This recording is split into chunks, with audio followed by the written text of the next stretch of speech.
বিসমিল্লাহির রহমানির রহিম। আসসালামু আলাইকুম ওয়া রাহমাতুল্লাহি ওয়া বারাকাতুহু। সুফিবাদের নিগুড় রহস্য এবং আধ্যাত্মিক প্রেমের এক অনন্য অধ্যায়ে আপনাদের স্বাগতম। আজকের আলোচনা অত্যন্ত গভীর এবং হাকিকতপূর্ণ।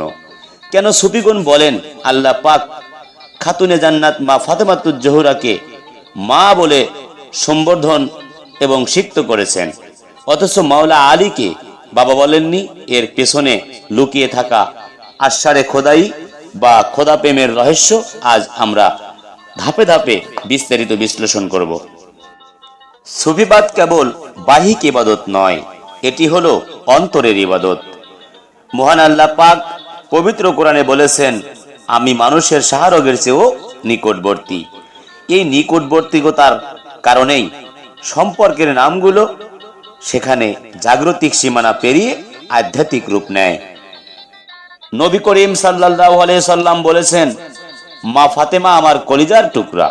সুফিগণ বলেন, মা ফাতেমা হলেন নূরে মুহাম্মাদীর সেই অংশ যা নারী সত্তার পূর্ণতা দান করেছেন। তিনি কেবল একজন মানবী নন, তিনি উম্মে আবিহা বা তার পিতার মাতা। রাসূল পাক সাল্লাল্লাহু আলাইহি সাল্লাম নিজেই মা ফাতেমাকে উম্মে আবিহা, তার পিতার মা বলে ডাকতেন। যখন সৃষ্টির মূল উৎস রাসূল তাকে মা বলে ডাকছেন, তখন স্রষ্টার পক্ষ থেকে সেই সম্বর্ধন আসা সুফি তত্ত্বে স্বাভাবিক ও যুক্তিযুক্ত।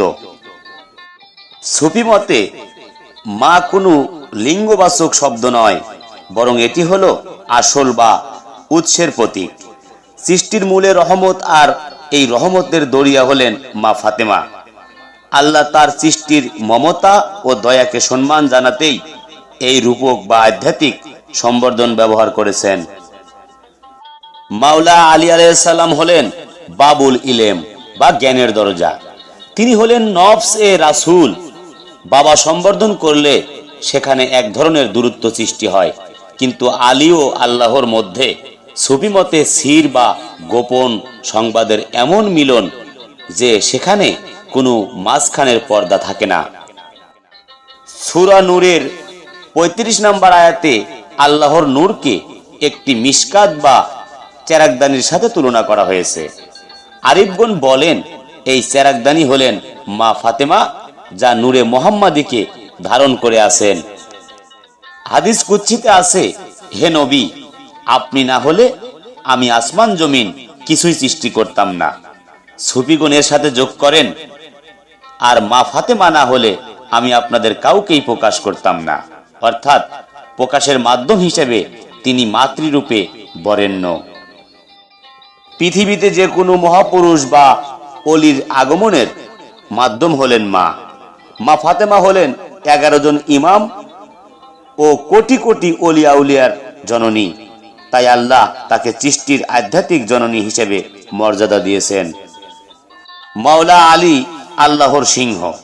তিনি আল্লাহর ইয়াদুল্লাহ বা হাত। হাত কখনো বাবা হয় না, হাত হয় শরীরের অবিচ্ছেদ্য অংশ। তাই আলীর সাথে আল্লাহর সম্পর্ক ফানা বা লীন হওয়ার, পিতৃত্বের নয়। খাজা মঈনুদ্দিন চিশতি রহমাতুল্লাহ আলাইহি থেকে শুরু করে বড় পীর আব্দুল কাদের জিলানী রহমাতুল্লাহ পর্যন্ত সকলেই মা ফাতেমার চাদরের নিচে আশ্রয় খুঁজেছেন। তাদের মতে মা ফাতেমার দোয়া হলো আল্লাহর দয়া পাওয়ার শর্টকাট রাস্তা। যখন কোনো কিছু সৃষ্টি ছিল না, তখন আরশের নিচে একটি নূর চমকাচ্ছিল। ফেরেশতারা জিজ্ঞাসা করলেন, এটি কার নূর? উত্তর এলো, এটি ফাতেমার নূর। সেখানেই মায়ার বীজ বপন করা হয়েছিল। মহান আল্লাহ যখন ফাতেমাকে মা বলেন, তখন তিনি মূলত সৃষ্টির প্রতি তার যে মাতৃসুলভ মমতা, রহিম ও রহমান গুণ, তার বহিঃপ্রকাশ ঘটান। রাসূল পাক সাল্লাল্লাহু আলাইহি সাল্লাম আলীকে ভালোবেসে আবু তুরাব বা মাটির পিতা বলেছিলেন। তিনি মাটির জগতের বা জাগতিক বেলায়েতের পিতা, কিন্তু আল্লাহর কাছে তিনি হলেন মাজহারুল আজায়েব বা বিস্ময়কর প্রকাশস্থল। আল্লাহর 100টি রহমতের মধ্যে 99টি মা ফাতেমার হৃদয়ে গচ্ছিত রাখা হয়েছে বলে সুফিদের বিশ্বাস। এই রহমতের কারণেই তিনি মা। জান্নাতের সকল নারীর নেত্রী হলেন মা ফাতেমা। জান্নাত হলো শান্তির ঘর, আর শান্তি আসে মায়ের আঁচল তলে। তাই আল্লাহর কাছে ফাতেমার মর্যাদা এক অনন্য উচ্চতায়। আল্লাহর 99টি নামের মধ্যে রহমান ও রহিম গুণটি সৃষ্টির ধারক হিসেবে কাজ করে। সুফিগণ বলেন, আল্লাহ পাক তার এই সৃষ্টিশীল ও মমতা ভরা গুণটি মা ফাতেমার মাঝে সম্পূর্ণরূপে আমানত হিসেবে রেখেছেন। মা যেমন সন্তানকে গর্ভে ধারণ করেন, মা ফাতেমা তেমনি তরিকতের সকল সন্তানকে তার আধ্যাত্মিক চাদরের নিচে ধারণ করেন। এই ধারণ করার গুণের কারণেই তিনি মা। সিংহ হল সূর্য, বীর্য এবং হেকমতের প্রতীক। আল্লাহ পাক মাওলা আলীকে তার ক্ষমতার বহির্প্রকাশ হিসেবে সৃষ্টি করেছেন। বাবা সম্বর্ধন করলে সেখানে এক ধরনের মানবিক সীমাবদ্ধতা চলে আসে, কিন্তু সিংহের সাথে চষ্টার সম্পর্ক হলো সরাসরি শক্তির। আলী হলেন আল্লাহর সেই শক্তি যা বাতিলের মস্তক চূর্ণ করে। সৃষ্টির শুরুতে যখন নূরে মুহাম্মাদি প্রকাশিত হলো, তখন সেই নূর থেকে একটি অংশ আলাদা হয়ে মা ফাতেমার রূপ নিল। এটি কোনো লিঙ্গভেদ নয়, বরং এটি হলো নূরের বিকরণ। এই বিকরণ যখন সমগ্র বিশ্বজগৎকে আলোকিত করল, তখন ফেরেশতারা সেই নূরকে উম্মুল মাকলুকাত বা সৃষ্টির জননী হিসেবে চিনল। রাসূলে পাক সাল্লাল্লাহু আলাইহি সাল্লাম বলেছেন, মায়ের পায়ের নিচে সন্তানের জান্নাত। সুফি তত্ত্বে জান্নাতের সর্দারনী হলেন মা ফাতেমা। অর্থাৎ আধ্যাত্মিক জান্নাত পেতে হলে মা ফাতেমার কদম মোবারকের ধুলা হতে হবে। আল্লাহ পাক এই মহাজাগতিক সত্যকে প্রতিষ্ঠিত করতেই ফাতেমাকে মা হিসেবে সম্বোধন করে জগৎবাসীকে শিক্ষা দিয়েছেন। সুফি পরিভাষায় ফানা মানে বিলীন হওয়া। মাওলা আলী আল্লাহর প্রেমে এমনভাবে বিলীন যে তার নিজের কোনো অস্তিত্বই নেই। তিনি নিজেই বলেছেন, আমি সেই বিন্দু যা বিসমিল্লার নিচে থাকে। বিন্দু যেমন অক্ষরের পান, আলী তেমনি কোরআনের পান। আর পান কখনো পিতা হয় না, পান হয় অস্তিত্বের মূল। হাদিসে আছে, মা ফাতেমা যখন তসবিহ পাঠ করতেন তখন আরশ কাঁপত। আল্লাহ পাক ফেরেশতাদের বলতেন, দেখো আমার প্রিয়তমা বান্দি আমাকে স্মরণ করছে। এই প্রিয়তমা সত্তার মাঝেই আল্লাহ তাআলা তার সৃষ্টির প্রতি মমতার পূর্ণতা খুঁজে পেয়েছে, যা মা শব্দের মাধ্যমে পৃথিবীতে পরিচিত। যদি নবুয়ত হয় সূর্য, তবে বেলায়েত হলো চন্দ্র, আর এই চন্দ্রের জ্যোৎস্না হলেন মা ফাতেমা। মাওলা আলী সেই চন্দ্রের ধারক। সূর্য থেকে আলো নিয়ে চন্দ্র যেমন পৃথিবীকে শীতল করে, মা ফাতেমা তেমনি আল্লাহর নূর নিয়ে মুমিনদের অন্তরকে শীতল করেন। এই শীতলতা কেবল মায়ের আঁচলেই সম্ভব। মিসকিন, এতিম ও কয়েদিকে খাবার দেওয়ার ঘটনায় আল্লাহ পাক সূরা দাহর নাজিল করেন। সেখানে মা ফাতেমার ত্যাগের প্রশংসা করা হয়েছে। আল্লাহ পাক যখন কোনো বান্দার ত্যাগে মুগ্ধ হন, তখন তিনি তাকে সর্বোচ্চ সম্মানে ভূষিত করেন। সুফিদের মতে সেই পরম সম্মানই হলো মা সম্বর্ধন। মাওলা আলী আলাইহিস সালাম হলেন সকল ওলিয়া উলিয়ার ওস্তাদ। শিক্ষক বা ওস্তাদকে বাবা বলা হয় জাগতিক অর্থে, কিন্তু রুহানি জগতে তিনি হলেন মাওলা বা অভিভাবক। আল্লাহ তাকে মাওলা বানিয়ে মুমিনদের উপর কর্তৃত্ব দিয়েছেন, আর ফাতিমাকে মা বানিয়ে দিয়েছেন আশ্রয়। পবিত্র কোরআনে আল্লাহ পাক বলেছেন, আমি আপনাকে কাউসার দান করেছি। তাফসীরকারক ও সুফিগণ বলেন, এই কাউসারই হলেন মা ফাতেমা। কাউসার মানে প্রচুর কল্যাণ, যে কল্যাণ থেকে বংশধারা জারি থাকে। এই জারি রাখার ক্ষমতা স্রষ্টা কেবল মা সত্তাকেই দিয়েছেন। মেরাজের রাতে রাসূল পাক সাল্লাল্লাহু আলাইহি সাল্লাম যখন সিদরাতুল মুনতাহার পার হচ্ছিলেন, তখন তিনি এক অনন্য নূরের জ্যোতি দেখলেন। জিবরাইল আমিন বললেন, এটি আপনার কন্যা ফাতেমার নূর।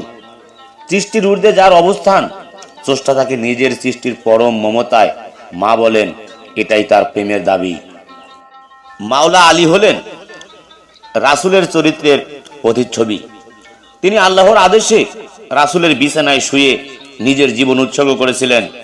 এই আত্মত্যাগ তাকে মাতা বা পিতার সংজ্ঞার ঊর্ধ্বে নিয়ে মাকামে এলাহির এক বিশেষ আয়নায় পরিণত করেছেন। হাদিসে কিচ্ছায় দেখা যায়, চাদরের নিচে যখন 5 জন একত্রিত হলেন, তখন আল্লাহ জিবরাইল আলাইহিস সালামকে বললেন, চাদরের নিচে আছে ফাতেমা, তার বাবা, তার স্বামী এবং তার 2 সন্তান। এখানে ফাতেমাকে কেন্দ্রবিন্দু করা হয়েছে। কেন্দ্রবিন্দু ছাড়া যেমন বৃত্ত হয় না, ফাতেমা ছাড়া তেমনি ইসলাম পূর্ণ হয় না। সুলতানুল আরেফিন বাইজিদ বোস্তামি রহমাতুল্লাহ আলাইহি বলেছেন, আমি আল্লাহর সন্ধানে বেরিয়ে ফাতেমার দুয়ারে গিয়ে থমকে দাঁড়ালাম।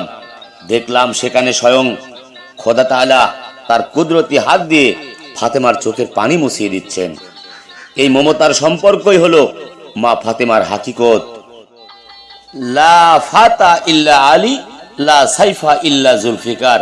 আলী ছাড়া কোনো বীর নেই, জুলফিকার ছাড়া কোনো তরোয়ার নেই। এই বীরত্ব কোনো পিতার পরিচয় নয়, বরং এটি হলো আল্লাহর কাহার বা পরাক্রমশালী গুণের প্রকাশ। তাই আলীকে বাবা নয়, আসাদুল্লাহ বলাই যুক্তিযুক্ত। পৃথিবীর সমস্ত রূহ বা আত্মা মা ফাতেমার রুহানি গর্ভ থেকে বেলায়েতের আলো পায়। এই আধ্যাত্মিক গর্ভধারণের কারণেই তিনি বিশ্বজননী। আল্লাহ পাক এই মহাজাগতিক সত্যকে স্বীকৃতি দিতেই তাকে মা হিসেবে মহিমায়িত করেছেন। মুবালাহার ময়দানে আল্লাহ আলীকে রাসূলের নফস বা নিজের জান হিসেবে অভিহিত করেছেন। যখন আলী এবং নবী এক ও অভিন্ন নূরের অংশ, তখন তাকে আলাদা করে বাবা বলার প্রয়োজন পড়ে না। তিনি তো খোদ নবুয়তের অংশীদার। নবী করিম সাল্লাল্লাহু আলাইহি সাল্লাম যখন জান্নাতের ঘ্রাণ পেতে চাইতেন, তখন তিনি মা ফাতেমার কপালে চুমু খেতেন। জান্নাত হলো আল্লাহর পরম সুখের স্থান, আর সেই সুখের উৎস যেখানে আল্লাহ তাকে সর্বোচ্চ মমতায় মা বলে সম্বোধন করাটাই আধ্যাত্মিকতার চরম শিখর। গাউসুল আজম বড় পীর আব্দুল কাদের জিলানী রহমাতুল্লাহ আলাইহি থেকে শুরু করে খাজা গারিবে নওয়াজ মঈনুদ্দিন চিশতি রহমাতুল্লাহ আলাইহি পর্যন্ত সকলেই নিজেদের মা ফাতেমার গোলাম বলে পরিচয় দিতেন। তারা বলেন, আল্লাহ পাক ফাতেমাকে মা বলে ডেকে আমাদের শিখিয়েছেন যে তার রহমত পেতে হলে মায়ের আঁচল ধরতে হবে। সাধারণ আলেমগণ কেবল অক্ষর পড়েন, কিন্তু সুফিগণ অক্ষরের পেছনের নূর দেখেন। আল্লাহ কেন ফাতেমাকে মা বললেন আর আলীকে বাবা বললেন না? এই রহস্য বুঝতে হলে ইশক বা প্রেমের প্রয়োজন। প্রেম ছাড়া স্রষ্টার এই নিগুড় রহস্যের পর্দা উন্মোচন হয় না। সুলতানুল আরেফিন বাইজিদ বোস্তামি রহমাতুল্লাহ আলাইহি বলেছেন, আমি যখন আরশের দিকে নজর দিতাম, সেখানে মা ফাতেমার নূরের খুশবু পেতাম।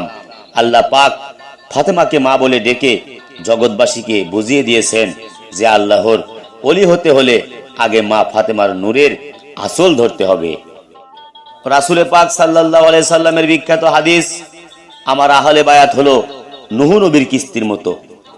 এতে যে চড়বে সে মুক্তি পাবে, আর যে দূরে থাকবে সে ধ্বংস হবে। সুফি দর্শনে এই কিস্তির মূল কাপ্তান বা ধারণকারিণী হলেন মা ফাতেমা। কিস্তি যেমন মানুষকে মায়ের মতো আগলে রেখে উতল সমুদ্র পার করে দেয়, মা ফাতেমাও তদ্রূপ তার মহব্বতের মাধ্যমে মুমিনদের ফুল সিরাত পার করবেন।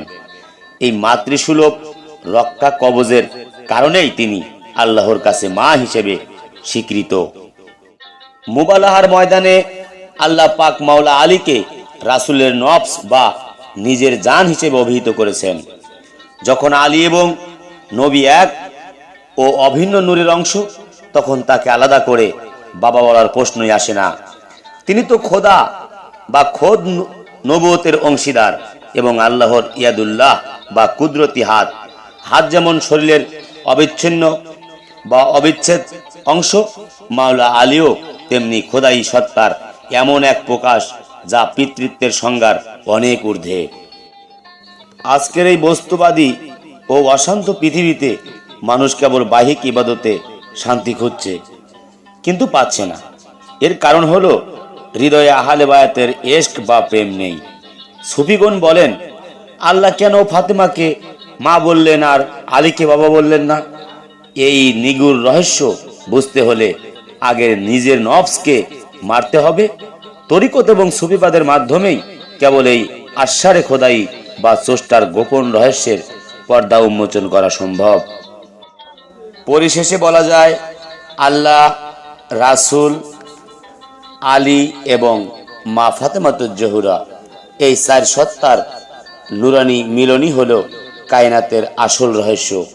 আল্লাহ পাক মা ফাতেমাকে মা বলে সম্বোধনে সিক্ত করে সৃষ্টির প্রতি তার পরম মমতার বহিঃপ্রকাশ ঘটিয়েছেন, আর মাওলা আলীকে বীরত্বের মাকাম দিয়ে নিজের কুদরতের স্বাক্ষর রেখেছেন।